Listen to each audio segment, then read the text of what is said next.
8 साल की उम्र में नबी करीम सल्लल्लाहु अलैहि वसल्लम अपने दादा हज़रत अब्दुल मुत्तलिब के साये से महरूम हो गए। दादा की वफ़ात के बाद अहले मक्का ने यतीम बच्चे की मासूम आंखों में उदासी देखी।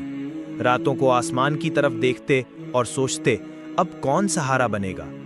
इसी वक्त हज़रत अबू तालिब ने वादा किया कि वो अपने भतीजे को अपने बेटों से बढ़कर चाहेंगे। अबू तालिब ने यतीम बच्चे का हाथ थामा और कहा, ये अब मेरे दिल की धड़कन है। घर में गुर्बत थी, लेकिन मोहम्मद सल्लल्लाहु अलैहि वसल्लम के लिए सबसे बढ़कर मोहब्बत थी। सफ़र हो या खाने का वक्त, अबू तालिब हमेशा अपने साथ बिठाते। फिर एक दिन अबू तालिब ने अपने भतीजे को काफले के साथ शाम की तरफ सफ़र तिजारत पर ले गए। वहाँ एक राहिब बहीरा ने दूर से देखकर कहा, ये वही बच्चा है जिसका जिक्र हमारी किताबों में है। काफले वाले हैरान रह गए जब राहिब ने मोहम्मद सल्लल्लाहु अलैहि वसल्लम की अज़मत की गवाही दी। राहिब ने अबू तालिब को नसीहत की, इन्हें दुश्मनों से बचाकर रखना, ये अल्लाह के नबी होंगे। वापसी पर सब लोग आप सल्लल्लाहु अलैहि वसल्लम के किरदार और नूरानियत के कायल हो चुके थे।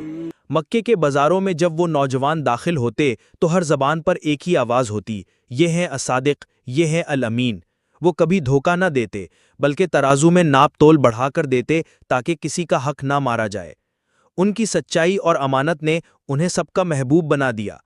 इसी दौरान हज़रत खदीजा रज़ी अल्लाह अन्हो ने अपनी तिजारत का सामान मोहम्मद सल्लल्लाहु अलैहि वसल्लम के हवाले किया। कारोबार में उनकी दयानत और सच्चाई सब पर आश्कार हो गई। कारवां कामयाबी से वापस आया तो खदीजा के दिल में एतमाद और मोहब्बत पैदा हो गई। 40 साला खदीजा ने 25 साला मोहम्मद सल्लल्लाहु अलैहि वसल्लम से निकाह कर लिया। ये निकाह मक्के की तारीख का सबसे बाबरकत वाक़या था। खदीजा ने कहा, मैंने तुम में वो कमालात देखे जो किसी और में नहीं देखे। लोग अपनी अमानतें मोहम्मद सल्लल्लाहु अलैहि वसल्लम के पास रखने लगे। जब कोई सफ़र पर जाता तो अपनी कीमती अशिया आप सल्लल्लाहु अलैहि वसल्लम को सौंप देता। सब कहते, यह है असादिक, यह है अल अमीन। इसी ज़माने में मक्के के चंद जवानों ने एक अहद किया कि वो हमेशा मजलूम का साथ देंगे। मोहम्मद सल्लल्लाहु अलैहि वसल्लम भी इस मुआहदे में शामिल हुए और फरमाया, ये मुआहदा मुझे आज भी अजीज़ है। ये ऐलान था कि जुल्म के मुकाबले में हमेशा अदल व इंसाफ कायम रहेगा। कुछ अरसे बाद काबा की तामीर के दौरान झगड़ा खड़ा हुआ कि हजर अस्वद को अपनी जगह कौन रखे। मोहम्मद सल्लल्लाहु अलैहि वसल्लम ने कपड़ा बिछाया, सब सरदारों को साथ लिया और पत्थर को अपनी जगह रखा। यूं झगड़ा खत्म हुआ और सबने कहा, हमने बेहतरीन फैसला करने वाले को पाया। वक्त गुजरता गया, मोहम्मद सल्लल्लाहु अलैहि वसल्लम का दिल दुनियावी शोर से हटने लगा। वो पहाड़ों की तरफ निकल जाते और गारे हिरा में बैठकर गौर फिक्र करते। दिनों तक खाने पीने से बेनियाज अल्लाह की अजमत पर सोचते रहते। सहर के वक्त गार से बाहर निकलते और कायनात की खूबसूरती को देखते। आसमान की तरफ नजरें उठाते और दिल कहता, मेरा रब एक है। अंधेरों में वो रोशनियों का इंतजार करते जैसे कोई वही उतरने वाली हो।